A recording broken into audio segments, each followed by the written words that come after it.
지난밤 잘 주무셨습니까? 네, 잘 주무신 것 같네요. 저는 오랜만에 또 설교를 준비하다 보니까 잠을 좀 설쳤습니다.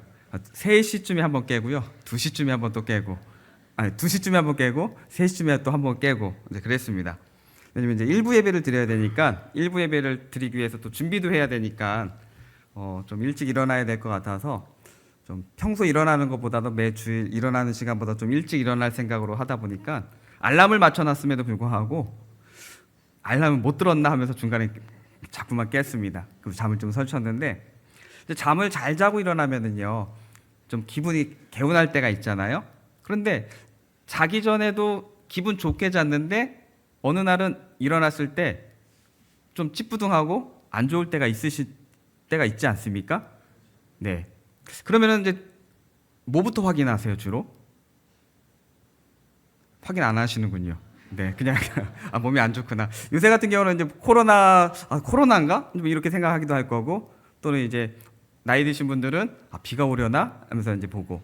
네, 핸드폰으로 이제 우리 예전에는 이제 핸드폰으로 날씨 확인이 안 될 때는 그냥 밖을 봐야만 했지만 지금은요, 핸드폰으로 이제 지금 비가 안 오더라도 오늘 비가 올 예정인가? 오늘 일기예보를 확인할 수 있잖아요. 그래서 날씨를 확인을 많이들 합니다. 뭐 젊은 세대는 그걸 전혀 이해를 못 하잖아요. 날씨랑 뭐 건강이랑 기분이랑 무슨 상관이 있을까? 근데 그걸 이제 경험하신 분들은 이제 이해를 하시잖아요. 그러다 보니까 누가 설명하지 않아도, 누가 그렇게 하라라고 가르쳐 주지 않아도 날씨가 안 좋은 날, 또 몸이 안 좋은 날은 날씨를 추측해 보기도 합니다. 심리학에 보면은요, 인지 심리학이라는 게 있습니다. 이제 이게 뭐냐면은 이제 우리 인간은 여러 가지 이제 정보를 수집하는데 그냥 하는 것이 아니라 과정이 있다는 겁니다. 그래서 눈으로 보고, 귀로 듣고, 코로 냄새를 맡고, 손이나 발로 또는 피부로 느끼고 하는 것을 통해서 정보를 얻는 것이죠. 그리고 그 정보를 어떻게 합니까? 뇌에다가 저장을 합니다. 그리고 저장된 그 자료들을, 정보들을 필요할 때 꺼내다 쓰는 거죠. 물론 이것이 잘 되면은 너무나 좋습니다. 그런데 경험했고 저장되어졌던 이 정보들을 꺼내 쓰려고 하는데 잘 꺼내지지 않을 때 어떻게 될까요? 당황스러울 겁니다. 뭐 지금은 이제 핸드폰을 많이들 저장시켜서 많이 번호를 잘 안 누르잖아요. 그래서 번호를 잘 외우는 게 이제 좀 많이 약해졌습니다. 또 오늘날 집 현관문도 열쇠보다는 이제 도어라고 해가지고 비밀번호로 이제 여는 분들이 참 많아졌습니다. 저희 집도 이제 도어라고 해서 비밀번호 4자리로 하는데요. 어느 날은 갑자기 손이 딱 멈출 때가 있어요. 저만 그런가요? 한 번씩은 있으시죠? 우리 집이에요. 번호도 안 바꿨습니다. 근데 갑자기 번호 4자리가 생각이 안 나는 거예요. 이거 뭐지? 너무 당황스러운 겁니다. 번호 바꿨다면 그냥 전에 번호랑 헷갈릴 수 있는데 계속 쓰는 번호인데 갑자기 헷갈려서 떠오르지가 않는 겁니다. 백지가 되는 거죠. 정보가 있는데 꺼내지지 않는 겁니다. 우리는 그럴 때 당황스럽죠. 근데 이 정도는 뭐 그냥 한 번쯤은 그냥 웃으면서 이렇게 넘어갈 수 있겠죠. 그런데 이제 큰 문제 앞에서는 우리는 그냥 넘어가는 것이 아니라 낙심이 되고 좌절이 될 수도 있을 겁니다. 이처럼 우리가 알고 있는 겁니다. 모르는 거는 뭐 상관이 없지만 알고 있었던 건데, 알고 있던 것을, 기억하고 있던 것을 잊게 될 때 우리 이것을 망각이라고 합니다. 망각, 잊는 거. 알고 있던 것을 잊어버리는 것. 그런데 이 망각이라는 게 우리는 좀 많이 두려워하죠. 더구나 이제 나이 드실수록 더 걱정을 합니다. 오늘날에는 또 치매라는 질병 때문에 더 걱정을 하죠. 그런데 이 망각이라는 것은 인간이라면은 누구나 갖게끔 하나님이 만들어 놓으신 겁니다. 우리 사람은 한계가 있기 때문에 자꾸만 잊어야 돼요. 잊어야 또 채우는 거죠. 만약 잊지 않고 계속 채우기만 하면은요, 어떻게 될까요? 저장 공간이 넘쳐서 터져요. 우리 뭐 어제 아침 뭐 먹었지? 기억나시는 분도 있지만은 뭐 먹었지? 막 헷갈리시는 분도 있죠. 근데 지금까지 살아오시면서 드셨던 거 다 기억나시나요? 안 나죠. 안 나시는 게 정상이에요. 만약에 다 기억난다고 생각해 보십시오. 근데 이 정도는 뭐 그냥 먹었던 거, 맛있는 거 기억하는 건 괜찮죠. 근데 모든 일을 다 기억한다고 한다면 좋은 일도 있고 힘든 일도 있고 안 좋은 일도 있어요. 어떤 게 더 많습니까? 안 좋았던 일들이 더 많죠. 물론 좋았던 일이 많은 분도 계실 수 있습니다. 근데 안 좋았던 일들, 그것 또한 다 기억하고 있다면요, 우리는 우울증에 빠질 겁니다. 힘든 것 때문에, 좋은 일이 있어도 안 좋은 것 때문에 계속 우울해질 겁니다. 그것을 다 기억하고 있다면. 그래서 기억하는 것은 하나님의 선물이라고 하고요, 잊어버리는 것, 망각은 하나님의 축복이다라고 말하기도 합니다. 그러니까 망각 또한 하나님이 주신 복이다라는 것이죠. 그러니까 우리는 잊어버리는 것 때문에 너무 두려워하거나 걱정할 필요가 없습니다. 잊어버리면 다시 또 정보를 넣으면 됩니다. 다시 알면 되는 거예요. 그런데 그것 때문에 계속 우리가 스트레스 받을 필요는 없다는 것이죠. 자, 그런데 망각, 잊어버리는 것이 하나님의 복이라고 했습니다. 그럼에도 우리가 절대로 망각하지 말아야 될 것, 절대로 한순간이라도 잊어버리지 말아야 될 것이 있습니다. 바로 우리 하나님이십니다. 우리 예수 그리스도이십니다. 우리 예수님을, 하나님을 절대로 잊지 말아야 됩니다. 여러분, 지금 살아오시는 동안에 신앙이 계속 이렇게 오르막으로 올라가시지 않죠. 올라갔다가 내려갈 때도 있고, 다시 올라갈 때도 있고, 또 계속 일정히 갈 때도 있을 겁니다. 근데 만약에 내려갈 때, 우리는 이것은 이제 신앙의 위기라고도 볼 수 있을 겁니다. 이러한 신앙의 위기가 언제 찾아옵니까? 혹시 지금 신앙의 위기 가운데 계신 분이 계신지도 모르겠습니다. 그러면 우리에게는 왜 이러한 신앙의 위기가 찾아올까요? 고난 때문에 찾아오는 것일까요? 또는 건강이 안 좋아서 힘들어서 찾아올까요? 또는 사업이나 직장이 지금 너무나 경제가 어려워서 힘들어서 우리의 신앙이 흔들리는 것일까요? 물론 우리가 힘들고 아프고 어려워서 힘들어서 찾아오는 것처럼 보여집니다. 그런데 그것 자체가 우리의 신앙의 위기를 주지는 않습니다. 우리의 신앙의 위기는요, 그 가운데 하나님을 잊어버릴 때 신앙의 위기가 찾아온다는 것입니다. 고난이 찾아올 때 고난 때문에 하나님을 잊어버리고요, 건강이 너무나 힘들어서 아파서 하나님을 잊어버리고, 경제적으로 힘들어서 하나님을 잊어버릴 때 하나님을 잊음으로 우리 신앙의 위기가 찾아온다는 것입니다. 고난이 오고 고통으로 괴로워도, 건강이 힘들어도, 아파도 하나님을 기억하면 우리는 그 순간을 이겨낼 수 있습니다. 그리고 더 큰 믿음을 소유할 수 있는 기회가 됩니다. 그래서 베드로전서 4장 13절에서 사도 베드로는 고난을 즐거워하라라고 말하고도 있습니다. 근데 그것이 단지 그냥 고난을 자체를 즐거워하라는 것이 아니라 그리스도의 고난에 참여하는 것으로 즐거워하라라고 말씀합니다. 고난은 하나님을 기억하게 하고 우리의 신앙을 성장하게도 합니다. 그러기에 오늘 우리 가운데 아직 어렵고 또는 건강의 문제 또는 경제적인 문제가 있다 하더라도 그것 때문에 하나님을 떠나거나 하나님을 잊는 것이 아니라 오히려 그것 때문에 하나님을 더 찾고 하나님께 더 나아가는 우리 모두가 되시기를 소망합니다. 자, 그런데 오늘 본문에는요, 안타깝게도 하나님을 잊어버린, 하나님을 망각해버린 사람들이 등장하고 있습니다. 먼저 오늘 이 본문, 이스라엘 백성들이 출애굽할 당시에는 애굽은 어떤 나라였습니까? 초강대국이었습니다. 어마어마한 강력한 국가였습니다. 심지어는 가나안 땅 전체에도 영향력을 미치고 주변의 많은 나라들이 저 이집트, 애굽을 호신탐탐 노렸습니다. 그 땅을 갖고 싶어 했습니다. 그리고 메소포타미아의 많은 나라들이 이 애굽하고도 계속 전쟁을 해서 그 땅을 갖고 싶어 할 정도로 매혹적인 나라였습니다. 대단한 나라였던 것이죠.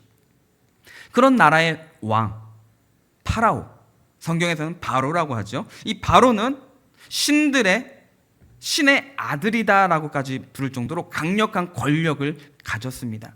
어마어마한 그 나라의 왕이니 사람이 아닌 신의 아들이다라고까지 부르고 그렇게 인정할 정도로 사람들이 믿었습니다. 이처럼 대단했던 바로가 하나님의 10가지 재앙을 통해서 어떻게 됩니까? 철저하게 패배하게 되어지죠. 완전히 납작 엎드렸습니다. 게다가 자신의 왕위를 물려받을 그 장자의 죽음을, 그 장자까지도 지키지 못하는 하나님 앞에서 한없이 무능력한 사람일 뿐이었습니다. 사람들은 신의 아들이다까지 부르면서 권력을 가지고 능력을 가진 사람으로 보지만 하나님 앞에서는 자기 아들, 장자, 내 이 권력을 물려줘야 될 정말 귀한 그 아들, 왕의 아들만이 아니더라도 우리의 아들이라도 우리 자녀더라도 얼마나 귀합니까? 근데 그 자녀까지도 지키지 못하는 무능력한 사람이었습니다. 이처럼 하나님의 이러한 재앙들을 통해서 하나님의 능력을 경험했던 바로는 결국 하나님께 두 손 두 발 다 들고 어떻게 합니까?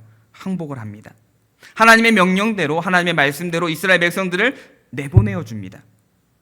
그런데 얼마 지나지 않아서 바로는 하나님 앞에서 완전히 굴복했던, 납작 엎드렸던 그 사실을 잊어버립니다. 망각한 것이죠. 그리고 그냥 잊어버리고 그런 일이 있었나? 너무 창피하고 부끄러우면 우리는 자신도 모르게 잊어버리기도 한다고 합니다. 너무 그 기억하기 싫어서 자기도 이제는 그런 일이 없었다, 아예 지워버린다라고도 합니다. 그런데 바로는 그냥 지운 것이 아니었습니다. 지우는 정도가 아니었습니다. 마음이 변했어요. 오늘 본문 5절에 보시면은요, 이렇게 말씀합니다. 그 백성이 도망한 사실이 애굽 왕에게 알려짐에 바로와 그의 신하들이 그 백성에 대하여 마음이 변하여 이르되 우리가 어찌 이같이 하여 이스라엘을 우리를 섬김에서 놓아보내었는가 하고 라고 말씀합니다. 하나님을 향했던 그 두려운 마음들이, 하나님이 하셨던 일들을 잊어버리는 그 마음들이 변했다라고 합니다. 이 마음이 변했다라는 것은요, 히브리어로 하파크라는 단어를 쓰는데요, 이것이 뭐냐면은 위와 아래가 뒤집어졌다는 겁니다. 아니, 바뀌었다는 것이죠. 그래서 하나님 앞에 굴복했던 이 바로의 마음이 뒤집혀져서 이제 낮아있던 자신의 마음이, 낮아있던 바로의 마음이 이제 높아지는 겁니다. 뒤집어져 가지고요. 그래서 다시 교만으로, 오만으로, 내가 누군데, 우리가 누군데, 우리 이집트, 우리 바로, 나는 파라오고 신의 아들인데 저들을 그냥 보내서는 안 되지, 이렇게 되어졌던 것입니다. 그러면 이처럼 바로의 마음이 뒤집어지고 변화되게 된 이유가 무엇일까요? 그것은 바로 하나님의 능력을 잊어버렸기 때문입니다. 하나님이 행하신 그 능력을 망각했기 때문이죠. 이 10가지 재앙이 얼마나 대단했는지요. 애굽의 신하들이 바로에게 찾아와서 이렇게 말할 정도였습니다. 그 10가지 재앙이 이루어질 때 바로께서는, 왕께서는 애굽이 망한 것을 알지 못하십니까? 이렇게 말을 했어요. 신하가 왕 앞에 와가지고 지금 우리나라 망하게 됐습니다라고 말합니다. 그 이야기를 듣는 왕의 입장에서는 기분이 좋겠습니까? 당연히 안 좋죠. 그럼 기분이 안 좋으면은 이 기분 안 좋은 소식을 전한 신하를 가만히 두고 싶을까요? 안 좋은 소식 전한 신하도 가만두지 않겠죠. 그럼에도 신하는 이 이야기를 해야 돼요. 왜요? 지금 망하기 일보 직전이니까요. 아니요, 망했으니까요. 그만큼 이 10가지 재앙은 그 강력한 이집트를 흔들었던 사건이었습니다.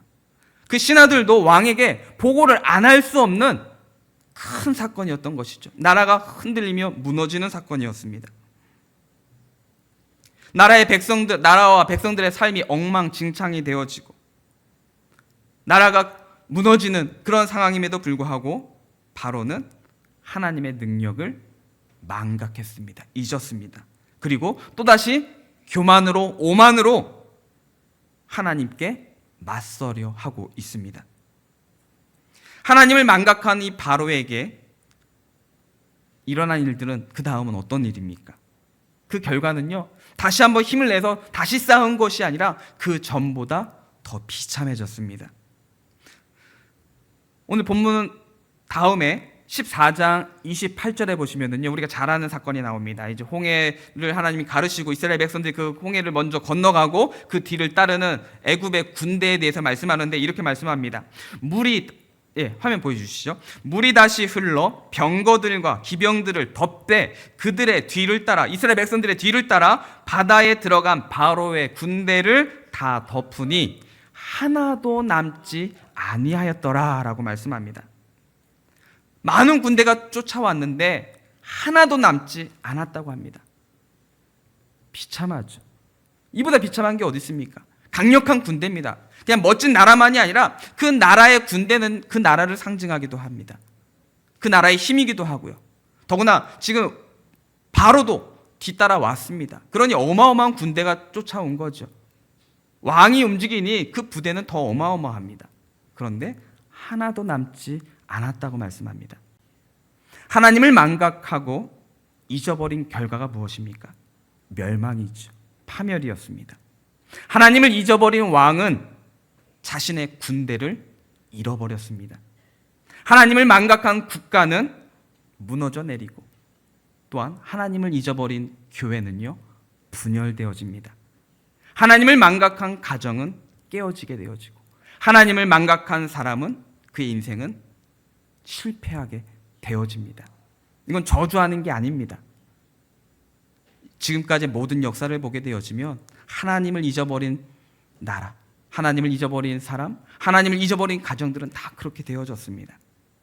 하나님을 망각함으로 오직 내가 어떤 사람인데, 우리가 어떤 나라인데, 우리가 누군데 라면서 하나님 앞에서 교만과 오만으로 우리가 행동하게 되어지면 실패와 분열과 멸망이 우리 앞에 남게 되어질 겁니다. 이 애굽의 바로와 함께 하나님을 망각한 또 다른 사람들이 등장합니다. 누굽니까? 오늘 본문에 보면은 이스라엘 백성들이에요. 이스라엘 백성들은 하나님의 백성인데 하나님을 잊어버리다니요. 이스라엘 백성들은요, 지금 바로도 10가지 재앙을 겪었지만 이스라엘 백성들도 이 애굽에서 10가지 재앙을 어떻게 합니까? 곁에서 지켜보았던 사람들이었습니다. 이스라엘 백성들 가운데 역사가 한참 지난 사람들이 아니라 그 현장을 옆에서 보고 듣고 함께 있었던 사람들이었습니다. 애굽은 재앙으로 멸망해 가는데 자신들이 살던 저 애굽의 한쪽 편에 있던 고센 땅에서는요, 재앙이 내리지 않았습니다. 우리 신기할 때 있잖아요. 우리는 오는데 옆 동네는 비가 안 오고, 또는 우리는 비 안 오는데 옆 동네는 비 오고, 고속도로를 달리다가도 비가 안 오다가 갑자기 비 오고요. 우리나라 땅이 작다고 하는데 또 그 작은 땅 안에서도 비가 오고 안 오고도 합니다. 그런데 이거는 그냥 날씨니까 그럴 수 있잖아요. 그런데 재앙이에요. 천재지변을 하나님께서 움직이시는데 감당할 수 없는 그 일들이 어떻게 고센 땅만 딱 남겨놓고 그렇게 할 수 있습니까? 하나님이 하시는 것을 목격한 거죠. 하나님께서 자신들을 보호하시고 인도하시고 돌보고 계심을 분명히 경험했습니다. 그런데 오늘 본문에서 이스라엘 백성들은 위기의 순간이 찾아오자 하나님을 망각했습니다. 하나님을 잊었어요. 그리고 두려워하고 부르짖고 원망했습니다. 앞에는 홍해가 있습니다. 뒤에는 애굽의 전차 부대가 먼지를 날리며 아주 쏜살같이 달려오고 있습니다. 이 모습을 보는 이스라엘 백성들은 두려워하는 것은 우선 사람의 감정이라면 당연합니다. 600대의 전차가 달려오면은요, 먼지가 어마어마하고요, 땅은 어떨까요? 울립니다. 오늘날엔 탱크 600대가 집중적으로 한 곳을 향하여 돌진한다고 생각해 보십시오.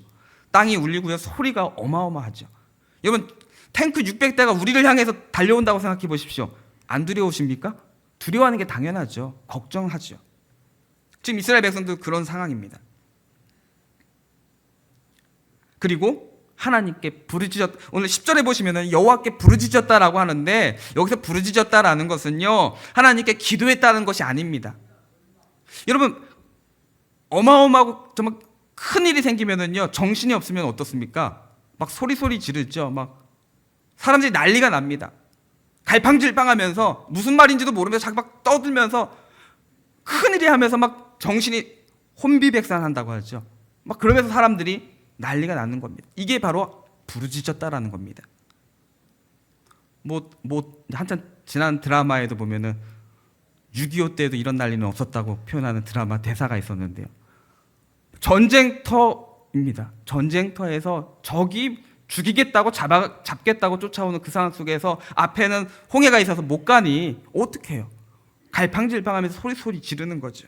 바로 그것이 비명을 지르면서 정신을 못 차릴 정도로 떠든다라는 것이 부르짖는다라는 것입니다.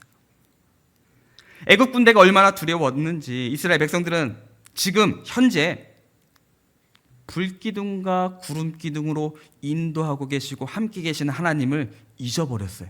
저 전차 부대를 보니까 지금 하나님이 우리 힘들 때만 찾아오시고 지켜주시고 도와주시는 하나님이 아니시라 지금도 계속 불기둥과 구름기둥으로 함께 계셨는데 그 하나님을 잊어버린 거예요. 왜요?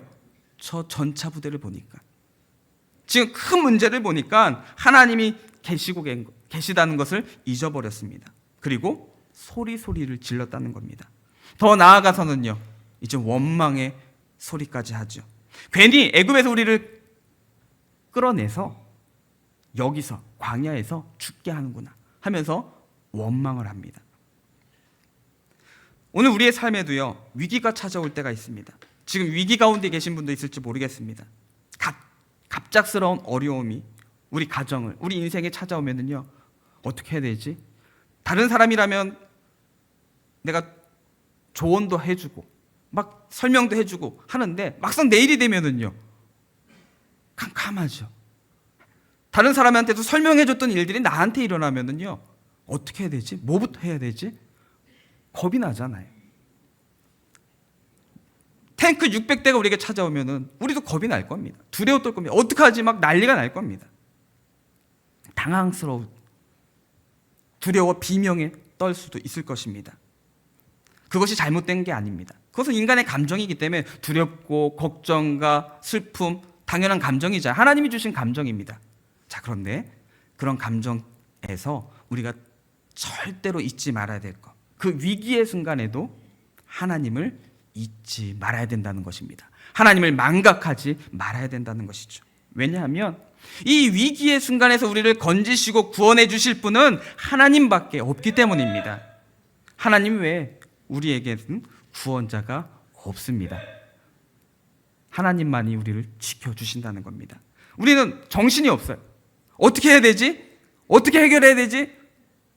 우리도 못하잖아요. 그런데 하나님만이 하실 수 있기 때문입니다. 이스라엘 백성들은 오늘 본문에서만이 아니라 시시때때로 우리가 잘 아는 것처럼 광야에서 문제가 생길 때마다 어떡합니까? 원망하고 의심했습니다. 하나님을 망각했던 것이죠. 문제가 생길 때마다 그 문제 때문에 지금 함께 하시고 또 앞에서도 그 문제를 해결해 주시고 구원해 주신 하나님을 잊어버렸습니다. 그 결과가 어떻게 되어집니까? 출애굽할 당시에 20세 이상의 성인들은 결국에는 하나님이 약속하신 그 가나안 땅에는요, 여호수아와 갈렙 외에는 한 사람도 한 발자국도 밟지 못하고 자신들이 말한 대로 우리를 광야에서 죽게 하는구나 라고 말했던 자신들의 말대로 다 되어졌습니다. 광야에서 다 죽고 말았습니다. 이처럼 성도가 하나님을 망각하고 신앙을 버릴 때 하나님의 나라의 소망도 우리는 꺾여져 버린다는 것입니다. 애굽의 바로는 교만과 오만으로 인해서 내가 가진 내 능력 때문에 하나님을 망각했습니다. 내가 누군데? 내가 어떤 사람인데? 내가 무엇을 했는데? 이스라엘 백성들은요, 두려움 때문에 내 앞에 있는 나 지금 너무 바빠, 나 너무 지금 힘들어, 나 너무 지금 어려워, 이 두려움과 문제 때문에 하나님을 망각했습니다. 이처럼 그들이 하나님을 망각했을 때 다른 종류의 사람들이지만 하나님을 잊었을 때 그들에게는 멸망과 절망밖에 남지 않았습니다. 이처럼 우리가 하나님을 망각하게 되어지면 우리의 삶이 무너져 내리고 고달픈 상황 속에서 도와줄 이가 하나도 남지 않게 되어집니다.